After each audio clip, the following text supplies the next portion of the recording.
Hello बच्चों, very very good morning to all of you. तुम लोग सोचता होगा सर हमेशा गुड मॉर्निंग क्यों बोला करते हैं, क्या लगता है ना? तो इसके पीछे कारण है, कमी समझना होगा तो हम इत्मीनान से समझाएंगे कि गुड मॉर्निंग हम आप लोग को क्यों कहते हैं और क्यों कहना चाहिए। साइंस के टीचर है ना, साइंटिफिक सोचते हैं इसीलिए कहते होंगे। चलो ठीक है, बोल दिए गुड मॉर्निंग, ठीक ठाक ही होगा। अच्छा खासा मॉर्निंग हो, जब कभी हमसे मिलो तो तरोताज़ा होके मिलो, हमेशा मॉर्निंग की तरह जैसे लोग उठता है। क्योंकि हम तभी जगाते हैं जब कुछ काम करवाना होता है तुम लोग से। तो काम करवाना है ना, काम ये करवाना है कि हमेशा कहते हैं कि तरोताज़ा बन के रहिए, जैसे हम बने हुए रहते हैं आप भी बने रहिएगा। क्योंकि परीक्षा बहुत करीब है, तो आप लोग के लिए हम इतना मेहनत कर रहे हैं, तो आप लोग भी मेहनत कीजिए। और लेटेस्ट इतना बताने के बाद हम सीधा टॉपिक पर आए तो बेहतर रहेगा। बात बनाने के लिए तो पूरा समय बचा हुआ है। तो टारगेट पॉलिटेक्निक का सीरीज चल रहा था और उसमें हमने आपको फिजिक्स, मैथ और केमिस्ट्री का भी बहुत सारा क्वेश्चन अलग अलग साल का पूछा हुआ बता चुके हैं। 2020 का पूछा गया क्वेश्चन हम आपके बीच फिर से लेके आए हैं। बहुत अच्छा अच्छा क्वेश्चन है, ठीक है। छोटे छोटे सुनहरे सुनहरे क्वेश्चन, और हमारे साथ आप बनिएगा तो विश्वास है कि ये मिल जाना चाहिए। ये तभी मिलेगा जो हमारे साथ मिलकर वर्क करेगा, ठीक है। तो चलिए आगे बढ़ते हैं, क्या है नहीं है। तो हमारे पास एक क्वेश्चन है, पहला क्वेश्चन है, पहला क्वेश्चन। अंत भला तो सब भला, लेकिन शुरुआत का बेस जिसका बेहतर होगा उसका अंत भला ही होगा। क्या कहता है, किसका परिस दिया हुआ है क्वेश्चन आपका, कह रहा है कि किसका परिष्करण सिल्वर ग्लास से होता है। सिल्वर ग्लास यानी सिल्वर ग्लास जो है वो सिल्वर ग्लास से किसका फ्लोटिंग किया जाता है, किस पर कोटिंग सिल्वर ग्लास का चढ़ाया जाता है। तो सिल्वर ग्लास का फ्लोटिंग किस पर, सिल्वर से होगा। और इसमें अर्जेंटाइट का इस्तेमाल किया जाता है, AgS अर्जेंटाइट का इस्तेमाल किया जाता है। और कुछ इसमें आयरन का भी इस्तेमाल करते हैं, तो इसका इस्तेमाल करेंगे। कोई दिक्कत? तो कौन सा ऑप्शन हो गया ये? बहुत सिंपल क्वेश्चन था, ये 2020 का पूछा गया क्वेश्चन है। नेक्स्ट क्वेश्चन देखिएगा, मृदु साबुन। बेटा साबुन दो तरह का होता है, एक आपको सोडियम से भी साबुन बनता है, लॉन्ग सॉल्ट ऑफ सोडियम, ठीक है। और एक आपका पोटेशियम से भी बनता है। तो सोडियम से जो साबुन बनता है वो आपका सॉलिड होता है, और इससे जो साबुन बनता है वो आपका लिक्विड होता है। ये आपका कॉस्टली होगा, ये थोड़ा महंगा आएगा, अच्छा साबुन होता है। और ये आपका जो होगा सस्ता होगा, ये आपका क्या होगा, सस्ता होगा। ये आपका महंगा आएगा, ये आपका सस्ता आएगा। तो आपसे पूछ क्या रहा है, मृदु साबुन यानी लिक्विड सोप लवण होता है, कौन सा होगा, पोटेशियम। कौन सा होगा, पोटेशियम। दोनों का इस्तेमाल किया जाता है, लेकिन ये सॉलिड वाला और ये आपका लिक्विड वाला। कोई दिक्कत नहीं ना। ये दूसरा नंबर क्वेश्चन था, 2020 का पूछा हुआ क्वेश्चन था, ठीक है। ये भी किसका पूछा हुआ क्वेश्चन था, 2020 का पूछा हुआ क्वेश्चन था। नेक्स्ट क्वेश्चन ये भी कब का है, 2020 का है। अब देखिए क्वेश्चन क्या कहता है, कहता है कौन सी गैस उच्च दाब यानी हाई प्रेशर, पूछ रहा है कौन सी गैस, तो गैस बताना है, उच्च ताप हाई टेम्परेचर तथा एक उत्प्रेरक यानी कैटेलिस्ट की उपस्थिति में CH3OH को इसमें बदल देता है। यानी क्या, अल्कोहल को कार्बोक्सिलिक एसिड में बदलने के लिए, अल्कोहल को, किसको, ध्यान से देखिएगा, अल्कोहल को कार्बोक्सिलिक एसिड में, कार्बोक्सिलिक एसिड में बदलने के लिए किस गैस का इस्तेमाल करते हैं। जब हाई प्रेशर हो, प्रेशर आपका ज़्यादा हो, हाई टेम्परेचर हो, और एक कैटेलिस्ट भी लिया गया है, ठीक है। और आपको पूछा जा रहा है कि ये कौन सा गैस जो हम बता रहे हैं, ये कौन सा गैस इस्तेमाल करेंगे ताकि अल्कोहल आपको कार्बोक्सिलिक एसिड में बदल जाए। तो हमने सब लिख दिया है, टेम्परेचर दिखा दिया, प्रेशर दिखा दिया, ये आपका कैटेलिस्ट दिया हुआ है। गैस कौन सा होगा, तो कार्बन डाइऑक्साइड और हाइड्रोजन। इसमें कौन सा ऑप्शन है, कार्बन डाइऑक्साइड है, सीधा टिक कर देंगे। अल्कोहल को किस गैस के साथ रिएक्शन करते हैं तो क्या बन जाता है, किस गैस के साथ रिएक्शन करते हैं तो कार्बोक्सिलिक एसिड बन जाता है। तो अल्कोहल का रिएक्शन कार्बन डाइऑक्साइड गैस के साथ करवाएंगे in presence of this catalyst and high pressure high temperature, आपका कार्बोक्सिलिक एसिड और वाटर फॉर्म करता है। तो B is the correct option. Next question देखिएगा क्या कहता है, एक यौगिक में नाइट्रोजन तथा ऑक्सीजन 28 ग्राम। अब देखो ये दिया हुआ है, तो भाई नाइट्रोजन हाइड्रोजन, तो नाइट्रोजन का मास कितना होता है 14, और ऑक्सीजन का मास कितना होता है 16। अब देखो इसका, तो 2 गो नाइट्रोजन है तो कितना हो गया 28 ग्राम, और 3 गो है तो कितना हो गया 48 ग्राम। इसमें कितना दिया हुआ है 28 और 80 दिया हुआ है, तो ये तो होगा नहीं। इसमें देखो तो 2 गो नाइट्रोजन है तो 28 ग्राम, अब 5 गो ऑक्सीजन है तो 80 ग्राम। कौन सा ऑप्शन हो जाएगा, this is the correct option, this is the correct option. N2O5 is the correct option. N2O5 आपका सही होगा। इसका अगर निकालिएगा तो इसका 14 और इसका कितना 16, इसका निकालिएगा तो इसका 14 ग्राम और इसका कितना 48 ग्राम। हमने सबका दिखा दिया। कौन सा सही ऑप्शन है? B is the correct option. बहुत सिंपल क्वेश्चन था, सूत्र बताना था। अब 27 ग्राम एल्युमिनियम के ऑक्सीकरण के लिए कितने ग्राम? तो एल्युमिनियम जब ऑक्सीजन के साथ रिएक्शन करेगा, ऑक्सीजन के साथ, तो कैसे करेगा ये जरा समझ लेते हैं। तो एल्युमिनियम का +3 होता है, ऑक्सीजन का 2 माइनस होता है। अब इन दोनों को मिलाना होगा तो बनेगा क्या आपका Al2O3 बनेगा, यानी 2 एल्युमिनियम और 3 ऑक्सीजन लेना होगा। 3 क्या लेना होगा? ऑक्सीजन लेना होगा। 3 ऑक्सीजन और 2 एल्युमिनियम ले गया तब बनेगा। तो यहाँ 2 तो था ही, तो 3/2 कर दो। अब यहाँ का 3 2 जा 6 और इधर प्लस आ गया। तो इससे ये पता चला कि 27, तो एल्युमिनियम का एटॉमिक मास बेटा कितना होता है 27 ग्राम, ऑक्सीजन का कितना होता है तो 16 ग्राम। तो इससे ये पता चला कि ये तो चार्ज न्यूट्रल हो गया। इससे ये पता चला कि 2 एल्युमिनियम है तो 54 ग्राम एल्युमिनियम रिएक्ट करता है तो 48 ग्राम ऑक्सीजन को देता है। इतना ग्राम इधर ये एल्युमिनियम है और इधर ये ऑक्सीजन है। तो इतना ग्राम एल्युमिनियम रिएक्ट किया तो 48 ग्राम किसको दिया?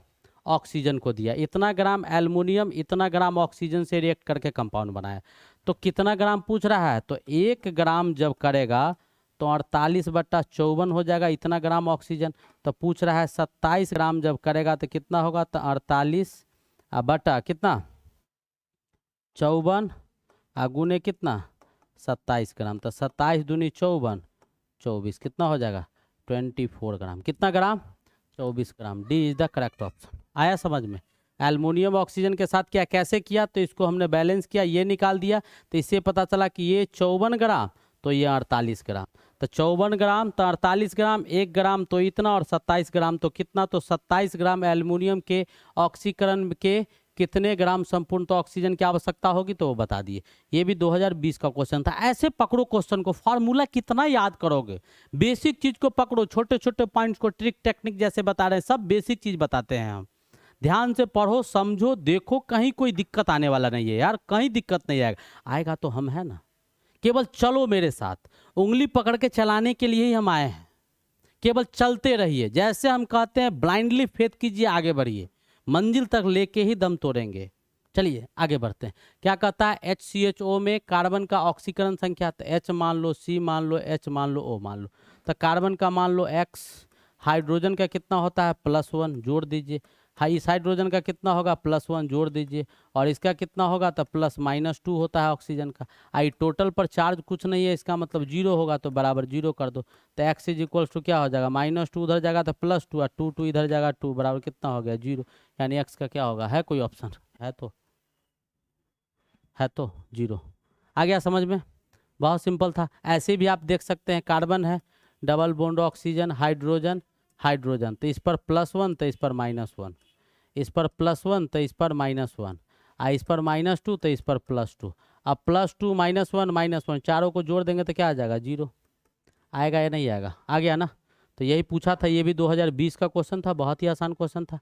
नेक्स्ट क्वेश्चन देखिए क्या कहता है, यदि KMnO4 का आणविक भार m है तो इसका तुल्यांकी भार बताना। एक फॉर्मूला हम तुम लोग को बताएं।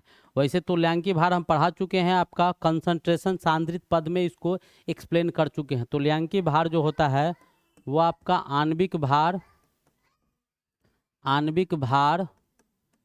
प्लस प्राप्त किया या खोया हुआ इलेक्ट्रॉनों की संख्या, ये होता है। अब हमारे पास क्वेश्चन क्या है? क्वेश्चन कहता है KMnO4 है, ठीक है, इसको चेंज करेगा तो K2MnO4 आ जाएगा। Mn का ऑक्सीडेशन स्टेट निकाल लीजिए। तो ऑक्सीजन पर -2 × 4 कितना हो जाएगा -8, अब पोलोस्टीन पर +1 होगा। तो Mn पर क्या आ जाना चाहिए? इस पर +7 आना चाहिए। तो इसका क्या आ गया? +7 आ गया। अब यहाँ पर निकालेगा तो इस पर +2 हो जाएगा, इस पर -2 × 4 हो जाएगा, तो इस पर कितना आएगा +6। तो यहाँ Mn का कितना आ गया +6। तो कितने इलेक्ट्रॉन? यहाँ 7 था, दे रहा था 6 को, तो 1 इलेक्ट्रॉन ही गेन किया। कितना? तो इसमें जो Mn था वो आपका 1 इलेक्ट्रॉन गेन किया, तब Mn का माइनस का फॉर्मेशन किया। 1 इलेक्ट्रॉन गेन किया है, लेगा तो माइनस और देगा तो प्लस, तो एक इलेक्ट्रॉन ये हो गया। आणविक भार m दिया हुआ है, E1 हो गया, इज इक्वल्स टू कितना हुआ m। This is your answer, this is your answer. समझ में आया? ये भी बहुत छोटा क्वेश्चन था, ये भी 2020 का पूछा गया क्वेश्चन था। नेक्स्ट क्वेश्चन देखिए, कहता है 2 मिथाइल प्रोपेन निम्नलिखित में से किसका समावयव है। तो पहले समझिए कि समावयव क्या होता है। समावयव किसको बोलते हैं? आइसोमर को। किसको? आइसोमर को। आइसोमर किसको कहा जाता है? जिसका रासायनिक सूत्र समान हो, रासायनिक सूत्र समान हो तथा संरचना भिन्न हो। क्या भिन्न हो? संरचना भिन्न हो, उसी को कहा जाता है। यानी having same chemical formula but different structure. Isomers are two substance which have same chemical formula but different structure. Chemical formula same होगा, संरचना अलग अलग होगा, उसी को हम लोग क्या बोलेंगे? तो उसी को हम लोग समावयव बोलते हैं, यानी आइसोमर हम उसी को बोलते हैं। अब हमारे पास 2 मिथाइल प्रोपेन दिया हुआ है, तो सी डाल दिए, 2 पर मिथाइल है CH3 डाल दिए। अब यहाँ पर बॉन्ड लगा दो तो ये आपका CH3 हो गया, यहाँ पर आपका CH हो गया और यहाँ पर CH3 हो गया। अब इसके केमिकल फार्मूला को लिखिए, तो कार्बन कितना 4 गो, हाइड्रोजन 3 3 6 3 9 1 10, तो केमिकल फार्मूला आ गया C4H10। केमिकल फार्मूला क्या आ गया हमारे पास? C4H10। केमिकल फार्मूला आ गया C4H10। अब इसमें लिखना है तो ब्यूटेन का भी केमिकल फार्मूला C4H10 ही होता है, स्ट्रक्चर अलग हो जाता है, CH3 CH2 CH2 CH3। तो इन दोनों का स्ट्रक्चर अलग है, इन दोनों का स्ट्रक्चर क्या है? अलग है, लेकिन केमिकल फार्मूला जो है वो सेम है। केमिकल फार्मूला क्या है? C4H10 C4H10। इसका स्ट्रक्चर ये, इसका स्ट्रक्चर अभी बताए हैं कि आइसोमर क्या होता है? जिसका केमिकल फार्मूला सेम होता है, स्ट्रक्चर अलग होते हैं। कौन सा ऑप्शन हो जाएगा बेटा? N butane. आया समझ में? चलिए नेक्स्ट क्वेश्चन, ये भी 2020 का क्वेश्चन था। अगला क्वेश्चन देखिएगा, कार्बन कार्बन का न्यूनतम बंध लंबाई है। तो देखो ना यहाँ इसका स्ट्रक्चर बनाओ, तो CH2 डबल बॉन्ड CH2, इसका बनाओ तो CH3 single bond CH3 CH3, इसका बनाओ तो CH और इसका बनाओ तो C3 इधर है तो CH। अब ध्यान से देखो, अब क्या करो, ध्यान से देखो जो हम बताते हैं। तो इसमें आपका हो गया एक सिग्मा बॉन्ड एक पाई बॉन्ड, इसमें केवल एक सिग्मा बॉन्ड, और इसमें तो कार्बन है, कार्बन कार्बन के बीच तो इसमें तो एक केवल कार्बन है, होगा ना। इसमें एक सिग्मा और 2 पाई बॉन्ड, ठीक है।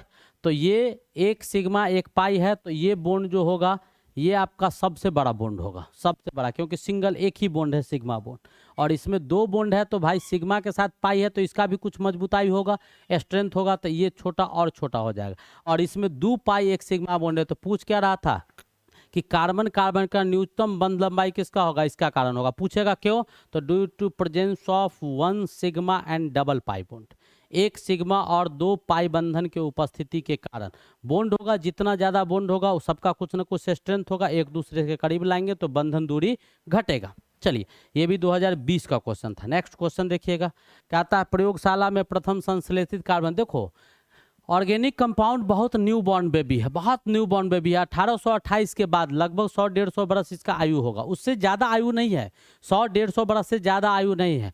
तो शुरू में बर्जेलियस का थ्योरी चल रहा था, बर्जेलियस एक हाइपोथेसिस थ्योरी दिया था, ठीक है। बर्जेलियस का संकल्पना ये था, वो मानता था कि जो भी ऑर्गेनिक कंपाउंड होगा जो कार्बनिक यौगिक होंगे वो तब बनेगा जब वहाँ पर लिविंग फोर्स की आवश्यकता होगी, सजीव बल की आवश्यकता होगी, तो सजीव के अंदर ही बन सकता है, इसको प्रयोगशाला में नहीं बनाया जा सकता है।